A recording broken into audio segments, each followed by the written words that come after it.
आणि आमच्या समाजामध्ये मुस्लिमाच्या बाबतीत असं चित्र निर्माण केलेलं आहे, या देशातला मुस्लिम म्हणजे अत्यंत कर्मठ आहे, अत्यंत क्रूर आहे आणि जास्त असला तर अतिरेकी. ही भूमिका आमच्या मराठ्यांच्या डोक्यामध्ये महाराष्ट्राच्या कानाकोपऱ्यामध्ये निर्माण केलेली आहे. खेड्यामध्ये प्रश्न विचारला गेला की मराठ्यांनो तुमचा नंबर 1 शत्रू कोण? आमचं मराठ्याचं पोरग उभा राहतं म्हणतं मुसलमान. त्याला जर विचारलं बाबा तुझ्या गावात मुसलमानचे घरं किती, ते म्हणतो 5 ते 6. तुझ्या गावात मुसलमानांनी किती जणांवर अन्याय केला हातवरी करा, एकाचाही हातवरी होत नाही. तुझ्या गावात मुसलमानाची दादागिरी नाही, तुझ्यावर एकानाही मुसलमानांना अन्याय केला नाही, तर तुझा नंबर 1 शत्रू मुसलमान कसं काय? ते मला काय माहित, लोक म्हणतात म्हणून मी म्हणतो. नेमके चित्र उभा केले जातात की शिवाजी महाराज अफजल खानाचं पोट फाडतायत आणि खाली लिहिले असतं दहशतवाद असा संपवावा लागेल. मराठ्याच्या डोक्यात फिट की मुसलमान मारल्याशिवाय दहशतवाद संपत नाही. आम्ही मराठ्यांच्या पोरला समजावून सांगितलं शिवाजी महाराजांनी अफजल खानाचं पोट फाडलंय खरंय, पण अफजल खानाचं पोट फाडल्यानंतर त्यावेळेस कृष्णा भास्कर कुलकर्णी मारलेला तुम्हाला का कळत नाही, याच्यावर चर्चा का होत नाहीये? शिवाजी महाराज मुसलमानांचे विरोधक होते असं चित्र का निर्माण केलं? तर चारी बाजूने मुसलमान राजे होते, पण मुसलमान राजे होते याचा अर्थ शिवाजी महाराज मुसलमानांचे विरोधक होते काय? औरंगजेबाच्या सैन्यामध्ये हिंदू नव्हते काय? मिर्झा राजे काय मुसलमान होता काय? औरंगजेबानं आपले 4 भाऊ मारून टाकले ते काय हिंदू होते काय? आपल्या बापाला अटक केली ते काय हिंदू होता काय? या सगळ्या सत्तेच्या लढाया असतात हे आम्ही रोज समजावून सांगतो. शिवाजी महाराज जर मुसलमानाचे विरोधक होते तर रोज मराठ्यांच्या पोरला खेड्यापाड्यात मी समजावून सांगतो की शिवाजी महाराज जर मुसलमानाचे विरोधक असते तर शिवाजी महाराजांच्या तोफखान्याचा प्रमुख कोण होता? इब्राहिम खान. शिवाजी महाराजांच्या आरमाराचा प्रमुख कोण होता? दौलत खान. शिवाजी महाराजांच्या घोडदळाचा प्रमुख कोण होता? सिद्दी हिलाल.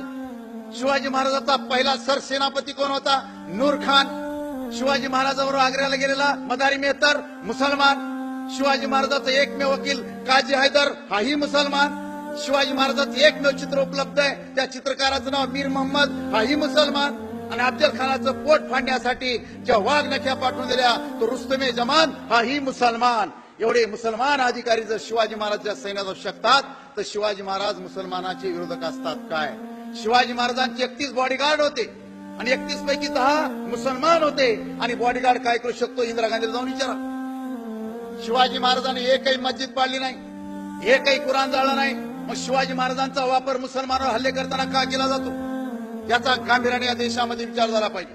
अरे रायगड किल्ला राजधानी बांधल्यानंतर शिवाजी महाराजांच्या जगदीश्वराचं मंदिर उभारलं. मंत्र्याला विचारलं जगदीश्वराचं मंदिर उभारलं, माझ्या मुसलमान सैनिकांसाठी मस्जिद कुठे आहे? मंत्र्यांनी विचारलं जागा दाखवा. शिवाजी महाराजांनी स्वतःच्या राजवाड्यातली जागा दाखवली समोरची आणि सांगितलं की इथं मस्जिद बांधा, आणि राजवाड्यापुढे शिवाजी महाराजांनी मस्जिद बांधलेली आहे. हा इतिहास आपल्या देशामध्ये का सांगितला जात नाही? हा इतिहास जर समाजापर्यंत गेला तर या देशामध्ये सामाजिक दुरी निश्चित दूर होते. आज महाराष्ट्रामध्ये एक आंदोलन सुरू आहे, जय शिवाजी पाडा कबर. कुठली कबर? प्रतापगडाच्या पायथ्याची. आम्ही पोराला रोज सांगतो अफजल खानाची कबर पाडा, पण बांधली कोणी? अफजल खानाला मारल्यानंतर शिवाजी महाराज प्रतापगडावर गेले.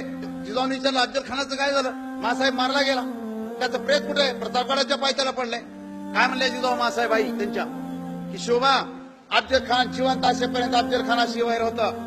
अफजल खान मेला, आपलं वैर संपलं आणि तुझ्या राज्यात पुण्या प्रेताला कोल्या कुत्र्यानं तोडाव तुला शोभणार नाही. अफजल खानाच्या त्या प्रेताचं इज्जतीनं दफन कर आणि तुझ्या विजयाची साक्ष म्हणून तिथं कबर बांध. शिवाजी महाराजांनी अफजल खानाचं दफन करून तिथं कबर बांधली शिवाजी महाराजांनी, आणि वापर केला जातो जय शिवाजी पाडा कबर. अरे शिवाजी महाराजांनी बांधलेली कबर शिवाजी महाराजांचं नाव घेऊन पाडलं जातं, अत्यंत दुर्दैव आहे.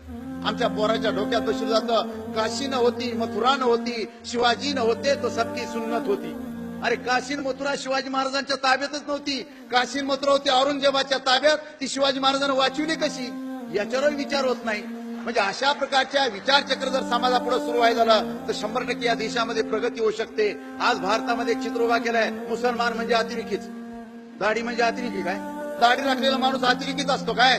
मग मालेगावच्या बॉम्बस्फोटात जे पुराणू पांडे सापडले हरामखोर, यांना काय दाढ्या होत्या काय? त्या नांदेडमध्ये पुण्याला जे अतिरेकी सापडले साले हे काय मुसलमान होते काय? इंदिरा गांधीला कोणा मुसलमानानं मारलं काय? महात्मा गांधीला मुसलमानानं मारलं काय? राजीव गांधीला मुसलमानानं मारलं काय? काय चाललंय काय? अरे या अतिरेक्यांना धर्म नसते आणि जातही नसते, त्यांच्या बंदुकीला कोणत्याही गोळीला रंग नसतो, मात्र त्या गोळीतून निघालेलं रक्त माणूस मरल्यानंतर फक्त लालच असतं, ही साधी गोष्ट ही समाजाला कळली पाहिजे. प्रेम करणारा सर्वसामान्य मुसलमान याचा त्या अतिरेक्याशी काय संबंध? आणि जो भारतातला मुसलमान रोज 5 वेळेस नमाज पडताना अगोदर या भारताच्या मातीवर माथा टेकतो आणि मग अल्लाचं नाव घेतो, तो मुसलमान या देशाचा गद्दार होऊ शकतो काय? हा प्रश्न आम्ही विचारला. आणि मुसलमानाच्या एवढ्या बदनाम्या करूनही आज भारतामध्ये मुसलमानाचे एवढे धंदे चालतात, त्याचं एकमेव कारण आहे, नम्रपणावर शिकावं तर फक्त मुसलमानाकडूनच शिकावा, हेही आम्ही सांगतो.